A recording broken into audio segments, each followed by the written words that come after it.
Hey guys, welcome or welcome back. If you are new, I am Isha, and in today's video, I will be doing my first vlog. Also, first, I will be doing a buddy read with Rebecca over at Rebecca's Reality. Check her out if you have not already, which I'm pretty sure you have if you're seeing me. She also does Disney books and hauls just like I do, but she also does vlogs, and she does really cool Disney vlogs about what she's purchasing, what she's got from Disneyland. So definitely go and check her out. So we've talked and we're checking in at the same points of the book. I believe chapter 7, chapter 13, and then the end. This should be really fun. We are going to be reading Worth Fighting For, which is Mulan inspired, but make it finance, like the finance world. So I'm pretty excited about that.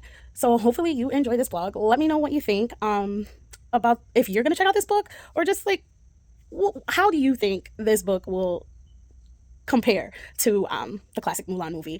I will also be sharing with you guys in this video my Mulan collection of pins and the Mulan bags that I do own. I am happy to have you here. Hopefully this is a video you will enjoy. Again, thanks to Rebecca over at Rebecca's Reality. Let's get to it. Good morning, guys. I look hot mess express. Let's just ignore that. I am on my way to meet my bestie.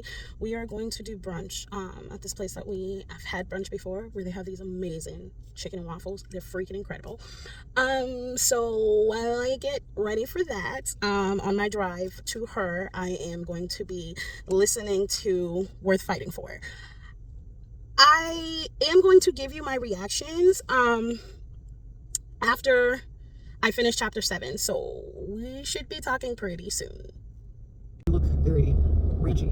Thanks, Mushu says with unabashed pride. We make a point to fit into every situation we're in. James leers at Mushu's tight checkered shirt, and I thank my lucky stars for the denim jacket, which I now surreptitiously wrap tighter around myself. This car, just like its owner, is giving dad vibes. Sean laughs and says, okay, but what do you mean there's no room in the backseat? He hits a button and stops playing. An audiobook? The word is so alien to me that it comes out sounding like a foreign language. Yeah, you know, like a novel, but in audio format. I know what an audiobook is, I narrow my eyes. A novel is a work of fiction, usually between 70 to 90,000 words in length. It has a plot, which consists of a conflict that the protagonist is trying to resolve. Okay, smartass, I groan. Thank you for mansplaining what a novel is to me. I am halfway through to chapter 7. So when I finish chapter 7, I will get back with you guys and let you know my thoughts on the first 7 chapters. This audiobook is killing me. As in the movie, Mushu is hilarious. So, see you guys in a few.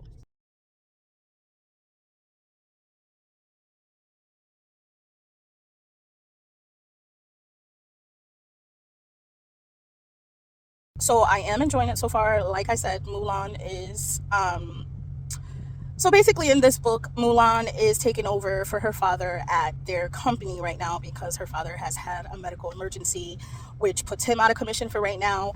And, you know, she's the only child. There is no son. So she has to step up to try to finish this whiskey deal he is trying to get done with another family. And Li Shang is in this other family. And it's like him, and he has cousins and aunts and uncles are involved. So he has a pretty big family, and they have a ranch. So to basically sell, because Mulan's dad was like already in talks with them, she was explaining, she went through her dad's emails, and he was basically talking about how he grew up on like a farm or a ranch when he was younger and all the things he used to do. So they were like, you know, they found mutual ground bonding. So she is convinced that the best way to move forward is by them thinking that she was Joe, which is her dad's name.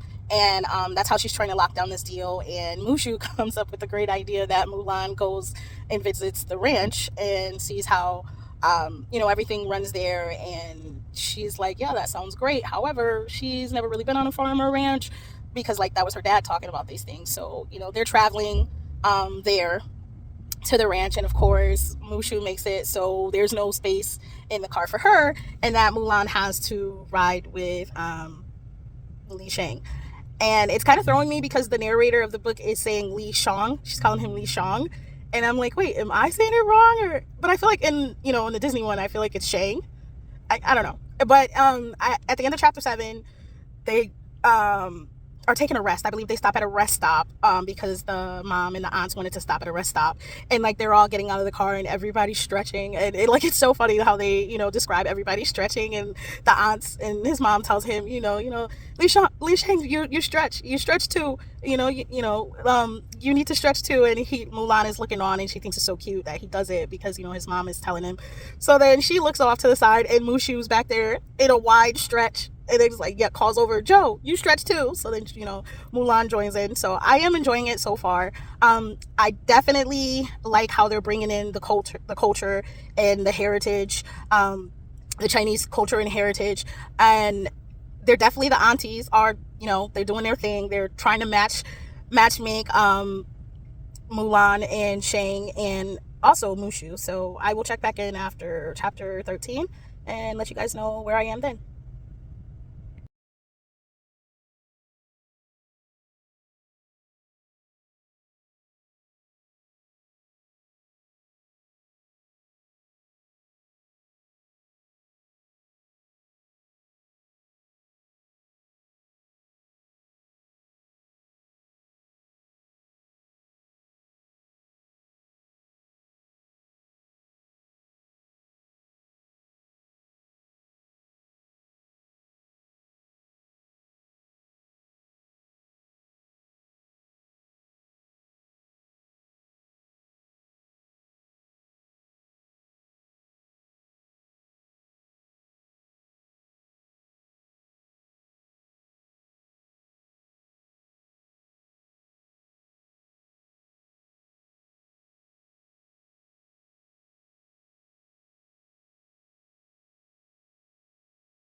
So I definitely did not make it home before the storm.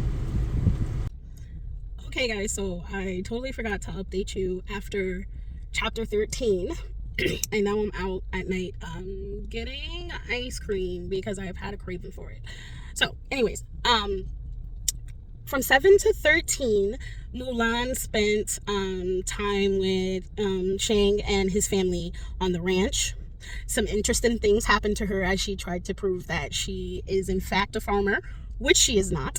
I mean, this book just keeps getting better, and I mean, like I told you before, Mushu is hilarious. The chemistry between Mulan and Shang is heating up. The aunties are stirring the pots, checking their signs and telling them, who's a good match with who, and just dropping not so subtle hints.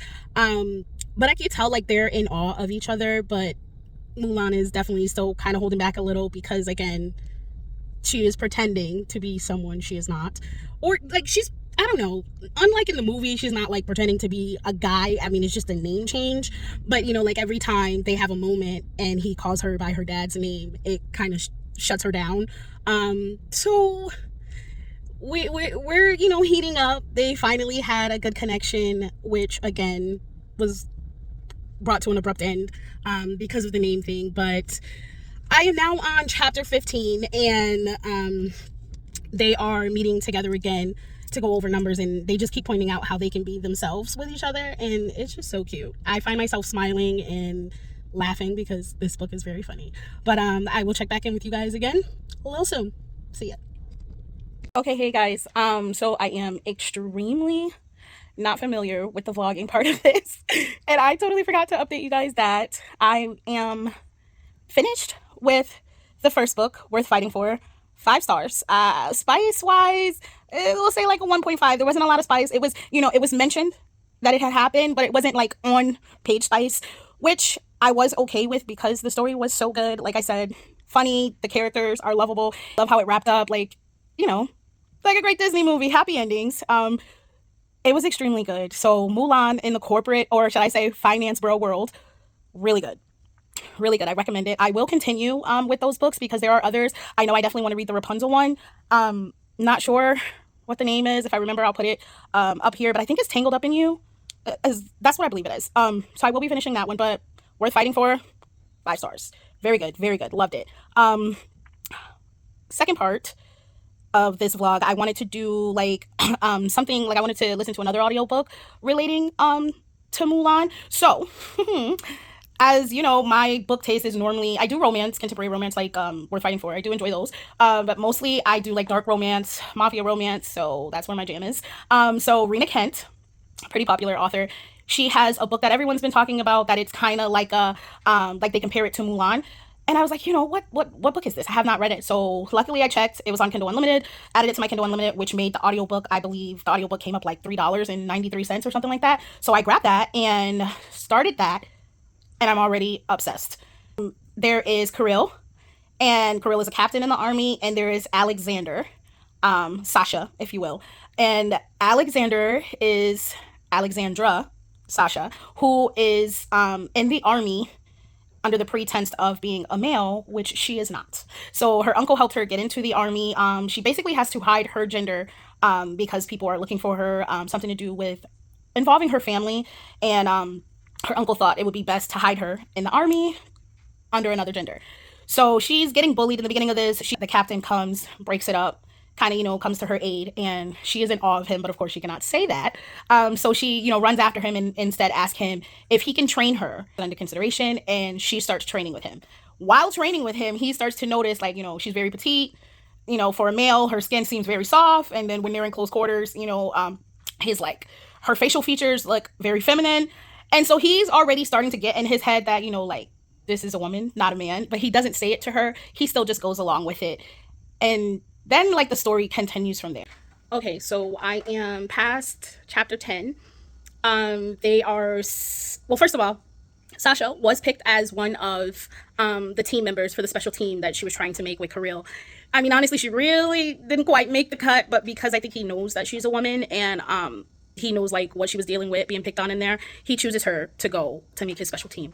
So she continues training with him. She has a couple buddies, like she has 2 in here. There's 2 of the guys that have become close with her, and I think it's Max and Yuri. So like, you know, in actual Mulan, there's the 3 guys. So in here there's 2 guys that she's really close with, and then there's Victor, who is Kirill's like second hand, or yeah, right hand, if you will. He reminds me of the guy who kept reminding Shang, like, to, you know, like, he's weak, send him home. He's like that. He does not like her. He doesn't know that she's a she, but he just still doesn't like her. He tells the boss, like, I don't trust him. I don't understand why you trust him. But Kirill continues training Sasha, and they go on a special mission. Unfortunately, I'm trying to give this to you without too many spoilers. Sasha is injured, and Kirill gets her to safety, and they are taken in by this nice couple who happen to be a retired doctor and nurse. And, you know, they help Sasha. Oh, once Sasha wakes up, she's like, you know, where are my wrappings? Oh my God, Kirill knows. And, you know, he tells her, calm down. I've known for a long time, but the only way the couple would have helped them, because I guess they have like the village people have a strong animosity towards army men. So he said the best way was to pretend they were husband and wife. So he had to undress her, got her a dress. He had stolen some clothes, got her a dress, put it on. So that night, they do share an intimate moment, like sleeping close together. He holds her close so that they start to kind of have these intimate feelings. And then his father presses his hand because his father wants him back in New York. So he decides that he is going to leave. He's going back to New York, and he tells the men, whoever wants to join me can join me. And whoever doesn't, I'll find, a different team for you to stay on in the army. However, a lot of the men that are already on his team had already followed him from New York and are only there because they're there for him. So really, the only person that really wasn't was Sasha. So then he calls her in the office later and tells her, I put you on, this special team, whatever. And she's like, that's not what I want. He's like, okay, well, it's either this team or this team. They're the best. And she's like, no, I want to go to New York with you. At first he says no. And then he's like, why would you want to come to New York with me? So at first he says no, but of course he gives in, lets her come. And he's like, what would you do in New York? She's like, well, what are the rest of the guys going to do? He's like, they're my guards. She's like, okay, so I'm going to be your guard. So again, only the two of them know that Sasha is female. And they go to New York, and it goes from there. Like, she's living in the house with him and the remainder of the guards, but they continue to have more intimate moments. Kirill starts showing some jealousy tendencies with her hanging out with the two guys. She is really only friends with him. Obviously, they think she's a guy anyways, but his jealousy is showing, and it's so good. There are some fun moments in here, like the things that he says, like when he thinks like she's being hit on, but not being hit on, but like the guys are just like treating her like one of the guys, like they're giving her guy hugs and bumping into her, and he gets so mad. It's so funny, but really good. So I'm going through fun fall stuff. Do we see the fun fall stuff? Very fun. Gonna start decorating. So I'm just listening as I go through there, and then I'm trying to remember, like, oh hey, you should probably update your vlog. So Sasha has been hanging out with the sister, although the sister thinks she's a guy, and she keeps asking for Sasha to be her bodyguard instead of his. And then she throws these tantrums every time he says no. But I guess they keep, he keeps commenting that, ever since whatever happened, she's been this way and she has high anxiety and stuff. So I guess, they're hinting to maybe like the sister had some traumatic thing happen in her past or whatever. She does wear the guard part to the T. She jumps in front of danger for him. She puts herself in danger. She doesn't really listen to his commands a lot. He'll tell her, stay here, don't go. She's there. Then something happens, and then he's mad at her for putting herself in danger. And then she's like, that's my job. I'm your guard. And he's like, no, your job is to listen, and you don't do it well. So I'm really liking these two. Okay guys, so we're gonna take a look at my Mulan pen collection. I have so many favorites in this collection, it's crazy. This one is definitely a favorite. We have these. Love this one of Mushu. We have Brother Bear there. I also love this one. And happy that I was able to get these three right here. And then we have this one with the horse with Khan, and I love that one also. I mean, there are so many in here that I do love. I do need more of her as Pink. So we have one with her mom, and we have a storybook pen down here.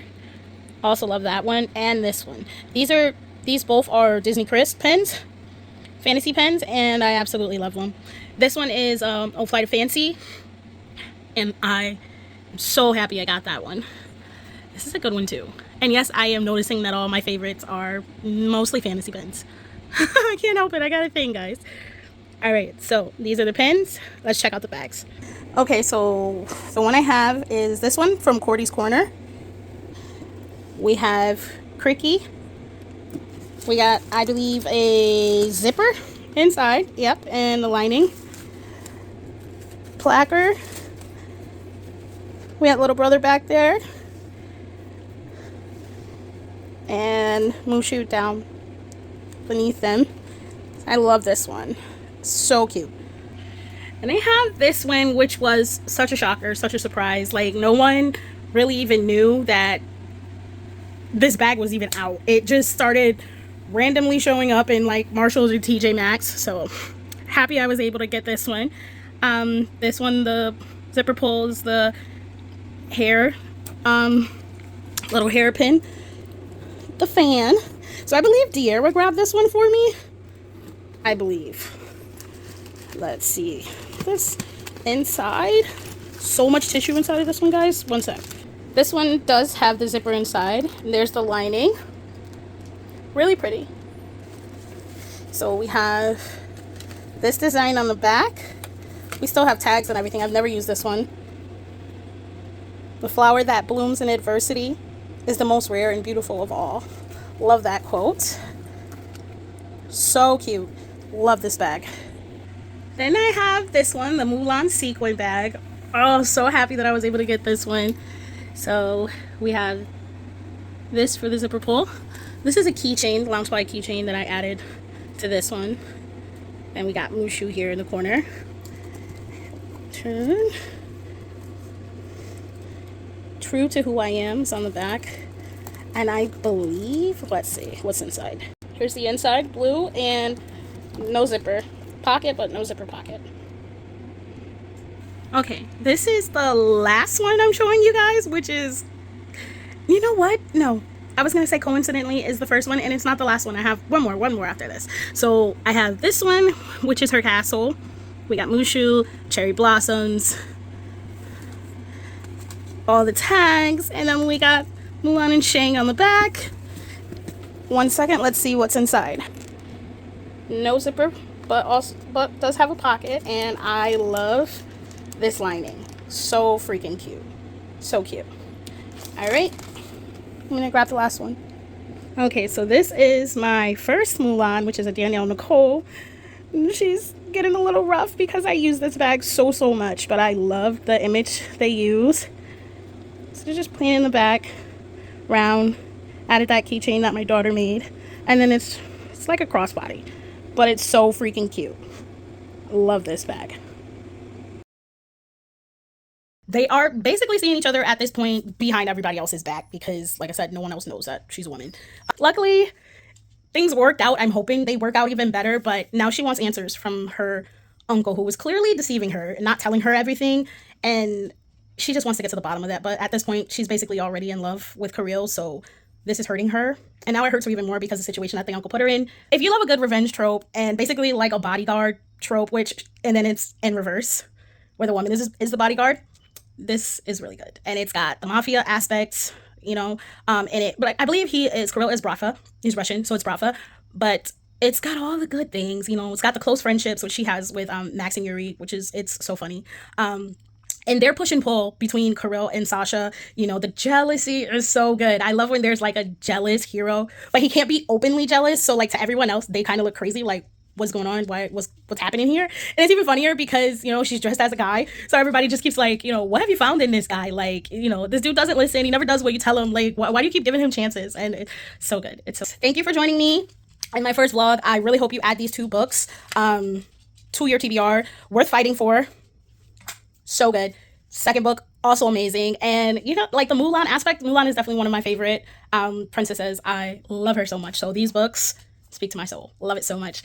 Thanks, guys. If you have not already, please hit that like button, subscribe, stick around for more, and hopefully I'll see you back here. See ya.